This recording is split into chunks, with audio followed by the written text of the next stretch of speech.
So they're all right. But there's also something else I don't like when it comes to Christmas. In 1 mile, turn left onto West 14 Mile Road. That you don't like? But this, I got to say the same thing. I appreciate Christmas lights more than no Christmas lights. So somebody taking the effort to actually put them up, I'm thankful for that. I do like Christmas lights. So the fact that you even put them on your house, that's great.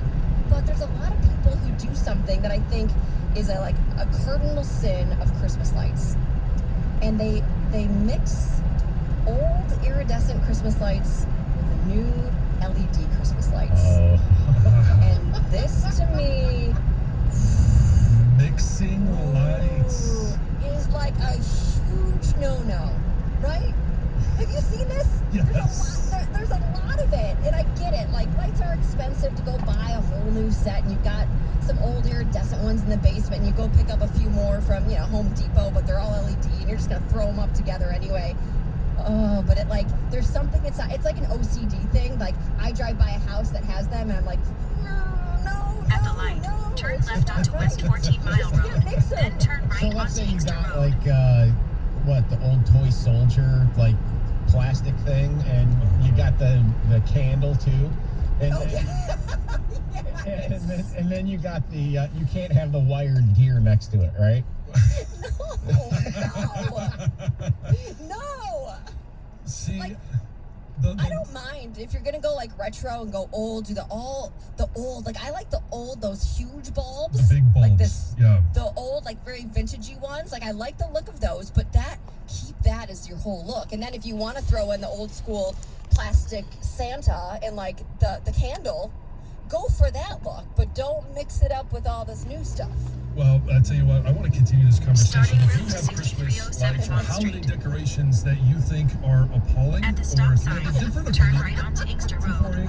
248-539-9797, give us a call. But we're going to get to our $2 Grand Slam. It's the $2 Slam. Your chance to win $2,000 in 60 In seconds. 1.9 Brought to you by miles, turn Genesis left Credit onto Union. West 12 Mile Road. All right, the $2 Slam is brought to you by Genesis Credit Union, and we are going to go with Jeff in Waterford. Jeff, good morning. How are you? Good, how about you guys? Oh, we're doing all right. Have you done the $2 Slam before? No, I have not. All right, we got a rookie. And so I did these as Stoney likes to do. Stoney is off today, so this is my first $2 Slam. So I apologize, Jeff, that you got to live with me today. But Hey, we'll win together. yes, we'll do this first. I appreciate that. I went through these last night, and I was able to get 7 of them. So I'm going to set this one at 7 for you as well. And just to review the rules, as soon as I start asking the first question, the timer will start. You can pass at any time. If you don't know the answer, pass. And we can come back to that at a later time. Are you all ready, Jeff? All right, yep. All right, here we go. Who was the Ravens starting quarterback yesterday? Robert Griffin III. Where did Kenny Galladay play his final 2 seasons of college football? University of Illinois, NIU, Northern Illinois University. Who played Clark Griswold in Christmas Vacation? Pass. What is the capital of Wisconsin? Milwaukee? This player currently leads the NFL in receiving yardage. DK Metcalf. This band had the 1991 hit Wherever I May Roam. Pass. Who led Michigan State in points in their win at Duke on Tuesday night? Rocket Watts III. This player currently leads the Lions in rushing yardage. DeAndre Swift. This Masked Singer judge is married to Donnie Wahlberg. Pass. All right, we didn't get all the way through it, and we stumbled on a few, but you passed. Let's think. We got 1, 2, 3, 4. Is that correct? We got 4 correct, so you get yourself $100. Jeff, appreciate it, and I hope you enjoyed your experience. It was my first, and hopefully we can do this again. Awesome, I appreciate it, guys. Go Blue. All right, go Blue. Thanks, Jeff. The judges would have had a field day with the answer to number 2. Now, technically, I believe we give people a break and that he got it, and we are giving it to him. So, you know, but he started with Starting Illinois. route to And then he went 6307 Bond to Street. Head NIU, but I northwest think on he actually Northwestern did say Highway. Northern Illinois. yes, he did. And I think the thing is, he didn't. He continued his answer before you moved on to the next question. It's not like he came back and said Illinois, and then you started the next question, and then he said Northern Illinois. Maybe you And I turn. let him struggle. I didn't. Yeah, you let him hang himself, and he actually got it right. Yes, but So well, well done, himself well as he done. didn't get to the end. So the ones that Jeff missed, let's see, he passed on who played Clark Griswold in Christmas Vacation. That was Chevy Chase. The capital of Wisconsin is Madison. The band that had the 1991 hit Wherever I May Roam is Metallica, In and the player 6.2 miles, currently leading take the exit Lions 14C in up rush to yardage M39 and is Southfield Adrian Freeway. Peterson. And he almost said it. Yes. He went Peter, and then he DeAndre Swift. He did a good job. I do question. I didn't. Is he Rocket Watts the third? Rocket Watts the third. That's what he said. He did. I no. don't think he is. I don't think he is. But There's maybe 3 it was. Rockets. Yes, I don't know. Maybe the third game. It was his first start in Game 3. Maybe we'll give him that one. But hey, the two Grand Slam is brought to you by Genesis Credit Union. And then just one more about this one. So the very first question, I was begging for it to happen because one time a few years ago we had a Robert Griffin III question. Yeah. And the caller said RG2. RG2. One of the greatest ones ever. Maybe that's where he got Rocket Watts the third, right? It was Yeah. RG3 or Rocket Watts the third. I don't know. But hey, the big story this week is that Michigan will not be playing this weekend. Their game has been canceled. As a programming note, the Michigan Classic that will play this weekend is the 2011 Michigan Notre Dame game, the first night game. And I don't want to be a spoiler, but that since it happened in 2011, it was the Roy Roundtree catch in the back of the end zone. So that will happen on Saturday, but Michigan will not be playing live football. Kirk Herbstreit, who you heard from earlier, had a few things to say, and Ward Manuel responded yesterday. We'll hear from him next. 97.1 The Ticket.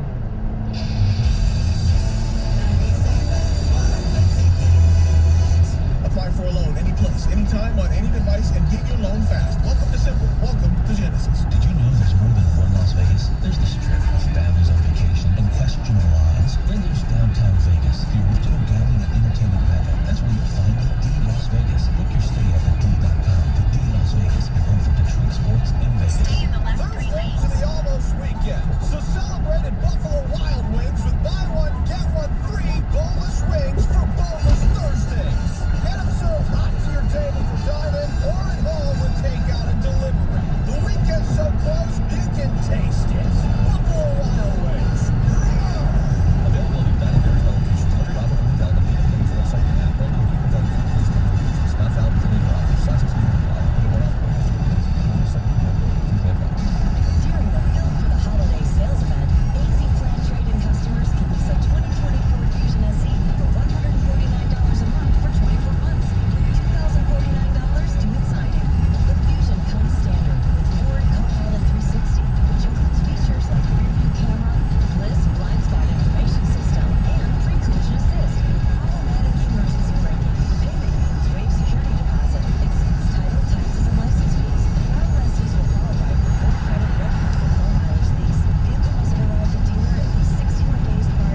our coaches to get us this far.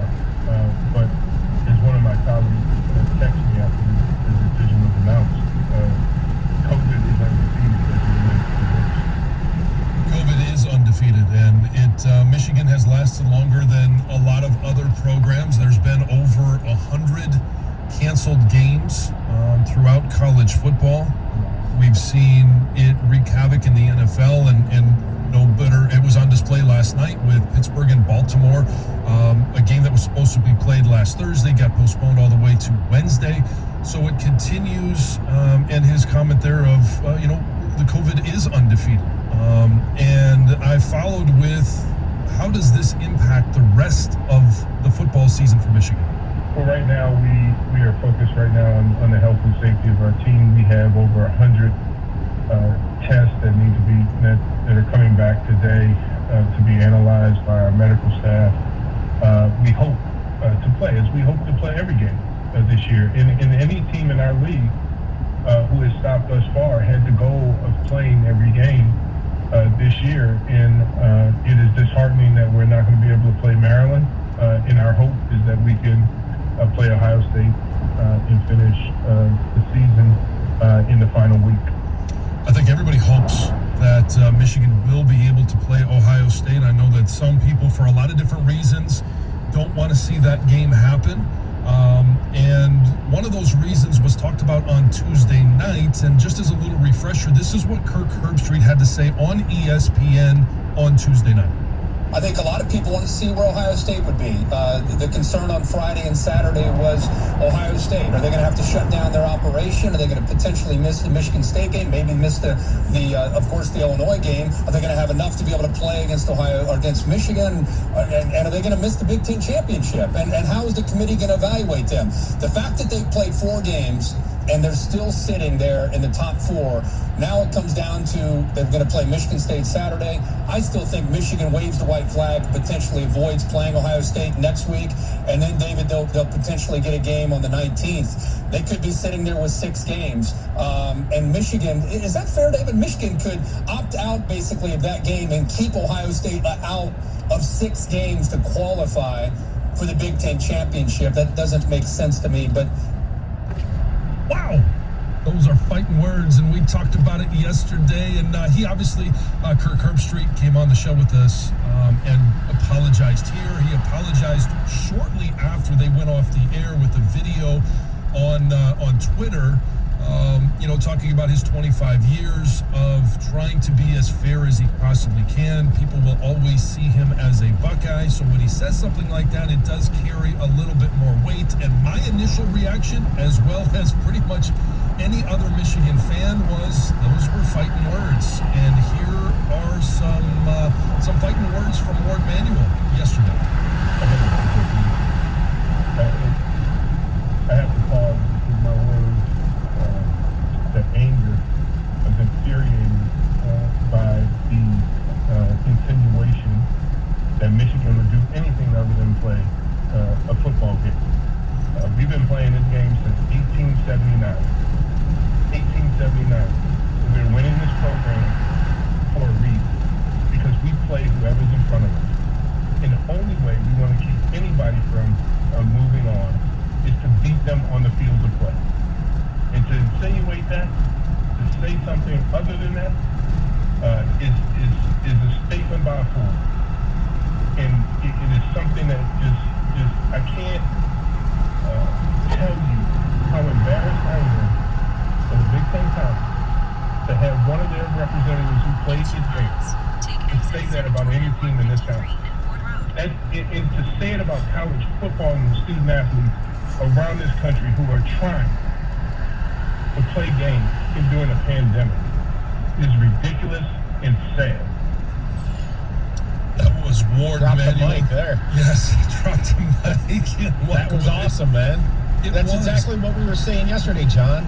That there's all these people out there, there's fans, there's alumni, there's chatter out there that want Michigan to A, avoid this game for humiliation's sake, and B, to screw Ohio State. I know plenty of them. I do. Yeah. But to think that these players and that coaching staff would intentionally do that is It's the stupidest thing ever, and you could hear it in his voice. Oh, and Good for him. And when we were on the Zoom, and I could see that, and it wasn't the first question that we asked him, and he was very measured in what he said, because he wanted to make sure that he didn't drop any 4-letter words, which is very possible when you start to get emotional and you get passionate about something. This is what Manuel has played in this game, and so is Kirk Herbstreit, right? And that's why he was so brilliant in saying, for a player that played to insinuate this. Right. This wasn't Paul Feinbaum saying this. This was Kirk Herbstreit. There's a big difference there. And what surprised me, and I do want to say that I had a chance to communicate with Kirk Herbstreit on Tuesday night. We talked to him on the show yesterday. You heard the replay earlier on the program this morning. And he was, I believe that his apology. But I also believe that this is a guy that has been doing this for so long that you can't tell me that this was an off-the-cuff remark. Like, this is something on Tuesday night that I believe, as I continue to work this through in my head, it was planned. Like, he was going to say this. I go back and forth on that, John, because I've never blamed him for Les Miles. Oh, I'm not blaming him for that, no. And I've always blamed him I've always blamed Bill Martin for that. But okay, that did happen, and there are people who think he intentionally sabotaged Michigan. And then, if you look at it, you can make the case that his words are going to potentially force Michigan to play the game next week.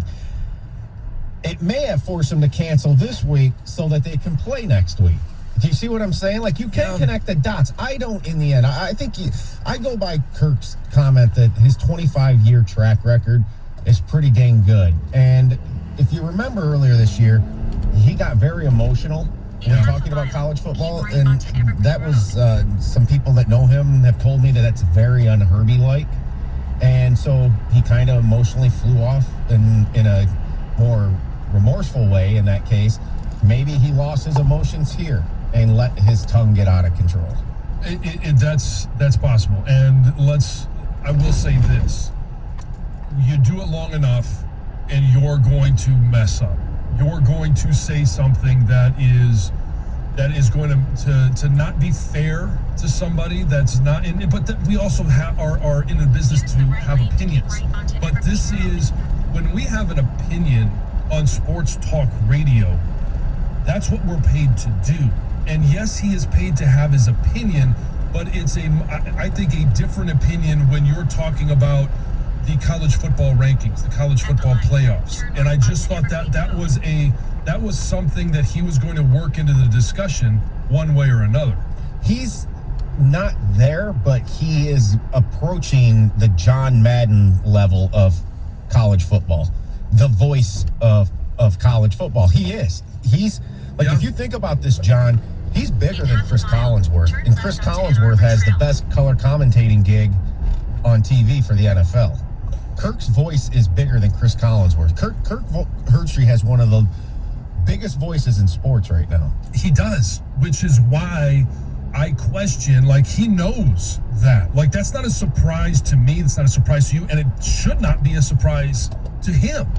So if you know that you have this voice and that you are this consummate professional that he has been for 25 years, how does that one slip through the cracks? That's what I have a hard time trying to justify. He's like, to equate it to, he's like the reverend of college football almost. He's the gospel. You go to him to get the legitimate insight. I do wonder. I'm going back and forth on this. I just hate to think that he would ever have intentions like that. But I want to hear from people, because I know you are out there that think he 100% on purpose did this from a Buckeye perspective to force kind of Michigan's hand. It makes it very hard for Michigan not to play.